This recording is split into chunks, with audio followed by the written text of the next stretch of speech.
بسم اللہ الرحمن الرحیم۔ السلام علیکم دوستو، آپ کے علم میں ہوگا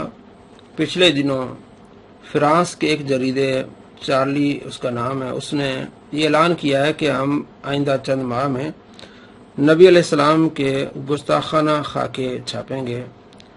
اس خبر کے بعد مسلمان مضطرب ہیں، علماء کرام تقاریر کر رہے ہیں، جلوس بھی ہو رہے ہیں کہ حکومت وقت کو چاہیے کہ یہ آواز بلند کریں اور ان کو اس عزائم سے دور رکھیں جو نبی علیہ السلام کے بارے میں اس طرح کی باتیں کر رہے ہیں۔ میڈیا کو بھی چاہیے کہ باہر باہر جو مسلمان آواز اٹھا رہے ہیں ان کا ساتھ دیں، علماء کرام کا ساتھ دیں کہ ہم نبی صلی اللہ تعالیٰ علیہ وآلہ وسلم کے غلام ہیں، ہم ایسا نہیں کرنے دیں گے اور ہم آپ صلی اللہ تعالیٰ علیہ وآلہ وسلم کے نام پر اپنی جانیں بھی لٹا دیں گے، اور یہ ایمان کا حصہ ہے۔ پیارے آقا صلی اللہ تعالیٰ علیہ وآلہ وسلم ارشاد فرمانا، لا یؤمن احدکم حتی اکون احب الیہ من والدہ ووالدہ والناس اجمعین، کہ اس وقت تک تم مومن نہیں ہو سکتے اپنے والدین، اولاد اور تمام لوگوں سے زیادہ مجھ سے محبت نہ کرو۔ تو آپ صلی اللہ تعالیٰ علیہ وآلہ وسلم سے محبت الحمدللہ مسلمان کرتے ہیں، کر رہے ہیں اور آئندہ بھی کرتے رہیں گے، اور ایسی ناپاک عزائم کو خاک میں ملا دیں گے۔ اور حکومت وقت سے اپیل کرتے ہیں کہ جس طرح عمران خان صاحب نے پچھلے سالوں میں پارلیمنٹ میں یہ آواز اٹھائی تھی اور ڈنمارک میں جو یہ نمائش ہونی تھی آپ صلی اللہ تعالیٰ علیہ وآلہ وسلم کے گستاخانہ خاکوں کی، انہوں نے اس کو ملتوی کر دیا تھا۔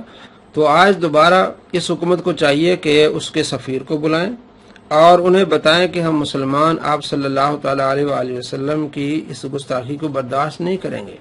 اور انہیں یہ بھی یاد دلائیں کہ سلطنت عثمانیہ کے زمانے میں سلطان عبدالحمید ثانی، ان کے زمانے میں بھی فرانس نے اس طرح کی حرکت کی تھی، اور تھیٹر میں آپ صلی اللہ تعالیٰ علیہ وآلہ وسلم کی گستاخی کے لیے ایک فلم پیش کرنی تھی، تو سلطان عبدالحمید نے فرانس کے سفیر کو بلایا اور کہا کہ دیکھو میں نے تلوار اٹھا لی ہے اور میں نے جنگی جو لباس ہے وہ پہن لیا ہے، تم یہاں سے دفع ہو جاؤ، ہم تمہارے ساتھ جنگ کریں گے۔ اور وہ دوڑا اور جا کے فرانس کی حکومت کو اس نے بتایا کہ سلطان آ رہا ہے جنگ کے لیے، یہ تھیٹر ملتوی کر دو۔ تو ان کو یہ کرنا پڑا۔ تو آج 57 ممالک اسلامی تو کیا یہ سلطان عبدالحمید جیسا عمل نہیں کر سکتے؟ اور یہ جتنے مسلمان ممالکوں کی ایک تنظیم بنی ہے OIC، وہ کیا کر رہی ہے، اور جس کے ہیڈ ہیں صدر بھی ہیں سعودیہ والے، تو مسلمان پاکستان والے آواز اٹھاتے ہیں، حکومت پاکستان آواز اٹھاتی ہے، تو باقی کدھر جاتے ہیں؟ یہ جو سعودیہ اپنے آپ کو بہت بڑے سمجھتے ہیں کہ ہم مسلمانوں کو لیڈ کر رہے ہیں، تو کیوں نہیں مسلمانوں کو لیڈ کر رہے، کیوں نہیں اس پر آواز اٹھا رہے، اور کیوں نہیں مسلمانوں کو جمع کرتے کہ آؤ OIC کا اجلاس بلاتے ہیں اور اس میں ایک قرارداد پیش کرتے ہیں کہ آئندہ کوئی بھی ایسا ملک ہمارے نبی صلی اللہ تعالیٰ علیہ وآلہ وسلم کے بارے میں ایسی کوئی بات کرے گا تو ہم اسے بائیکاٹ کریں گے، اور اس کے لیے آپ انہیں دھمکی بھی دے سکتے ہیں اور آپ انہیں پیار محبت سے بھی کہہ سکتے ہیں۔ تو یہ ہمارا مطالبہ ہے حکومت پاکستان سے، وزیر اعظم پاکستان سے، کہ آپ دوبارہ پارلیمنٹ میں یہ بات اٹھائیں کہ ہم یہ برداشت نہیں کریں گے، اس طرح کی حرکات بند کی جائیں، اور میڈیا کو بھی چاہیے کہ ان علماء کی آواز کو جو ہے وہ باہر تک پہنچائیں۔ اور میں نے دیکھا بھی ہے کہ خادم حسین رضوی صاحب نے جب یہ ریلی نکالی اس پر، تو فرانس کے چینلز نے بھی دکھائی، پاکستانی چینلز نے نہیں دکھائی، فرانس والوں نے دیکھا اور اپنے چینلز بھی دکھائی کہ یہ مسلمان جو احتجاج کر رہے ہیں۔ اور سلوٹ پیش کرتا ہوں میں علامہ خادم حسین رضوی، اللہ تبارک و تعالیٰ انہیں صحت دے اور انہیں ترقیاں دے۔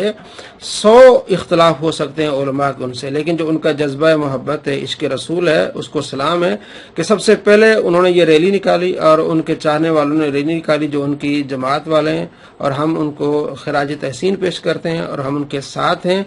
اللہ کریم ہمیں پیارے آقا صلی اللہ تعالیٰ علیہ وآلہ وسلم سے تا دم مرگ محبت نصیب فرمائے،